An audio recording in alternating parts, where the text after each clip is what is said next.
तो दोस्तों आज हम जानेंगे वाउचर्स इन टैली। टैली के अंदर वाउचर्स होते हैं जिनके अंदर हम एंट्रीज पास करते हैं अपनी, ठीक है। तो आज हम वाउचर जानेंगे। करंटली हम 6 वाउचर्स के बारे में जानेंगे, ठीक है। ये हमारे मेन वाउचर्स रहते हैं और इनके बारे में आज की क्लास में हम जानेंगे। ये पार्ट 1 है। अगर आप इस पर अच्छा रिस्पॉन्स देते हो तो इसका पार्ट 2 भी बनेगा। फर्स्ट ऑफ ऑल आता है हमारा कॉन्ट्रा, जिसकी शॉर्ट की होती है F4। ये वाउचर हम यूज करते हैं बैंक के एंट्रीज के लिए। जैसे कुछ कैश बैंक में डाला हो या विड्रॉ करा हो तो उस केस में कॉन्ट्रा का वाउचर में एंट्री जाती है। पेमेंट के वाउचर की शॉर्ट की है F5। When payment made by the company by the way of cash, मतलब कैश और बैंक के द्वारा किसी भी तरह की पेमेंट करी जाती है कंपनी के द्वारा, तो वो किस में जाती है? पेमेंट के अंदर जाती है। जैसे paid salary, paid rent, paid electricity bill, ये सारी एंट्री हमारी पेमेंट के वाउचर में जाती है।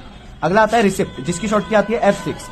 ये यूज होता है रिकॉर्ड करने के लिए मनी रिसीव फ्रॉम कस्टमर। अगर किसी भी कस्टमर से कुछ पैसा रिसीव हो रहा है तो उसकी एंट्री रिसिप्ट के वाउचर में जाती है। Example, payment receive from sold goods, माल बेचा और उसकी पेमेंट रिसीव हुई तो ये रिसिप्ट के वाउचर में एंट्री जाएगी, ठीक है। रिसीव रेंट, रिसीव इंटरेस्ट, ये सब किसमें जाती है? रिसिप्ट के वाउचर में। जर्नल की शॉर्ट की होती है F7। इसमें एडजस्टमेंट या सेल ऑफ फिक्स एसेट, इन सब की एंट्री जाती है, ठीक है। नेक्स्ट आता है सेल्स का वाउचर। इसकी शॉर्ट की होती है F8। Use to record sale transaction, जैसे कुछ भी हमने माल बेचा है तो उसकी जो ट्रांजेक्शन होती है वो हमारी सेल के वाउचर में जाती है। जैसे sold goods to Ram, sold furniture, ये सारी एंट्री हमारी सेल के वाउचर में जाएगी। नेक्स्ट आता है हमारा परचेज, जिसकी शॉर्ट की होती है F9। Use to record purchase transaction, कुछ भी खरीदा है उसकी सारी ट्रांजेक्शन आपकी परचेज के वाउचर में जाएगी। Example, purchase computer from Ram.